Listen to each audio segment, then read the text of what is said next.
در زمانهای دور در سرزمین پارس پادشاهی به نام کوروش کبیر وجود داشت. او مردی عادل و مهربان بود که به آزادی و حقوق مردم اهمیت میداد. روزی خبر رسید که در سرزمین بابل مردم تحت ظلم و ستم پادشاهی ظالم قرار دارند. کوروش تصمیم گرفت به کمک مردم بابل برود. او با ارتش خود به سمت بابل حرکت کرد.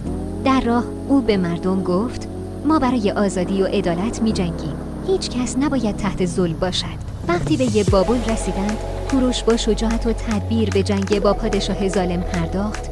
پس از نبردی سخت، کوروش پیروز شد و پادشاه ظالم را شکست داد. او به مردم بابل گفت: شما آزادید. می توانید زندگی خود را به دلخواه خود بسازید. مردم بابل با شادی و شکرگزاری به کوروش نزدیک شدند و او را به عنوان پادشاه جدید خود پذیرفتند. کوروش با حکمت و مهربانی قوانین جدیدی برای حفاظت از حقوق مردم وضع کرد و به آنها یاد داد که چگونه در صلح و دوستی زندگی کنند.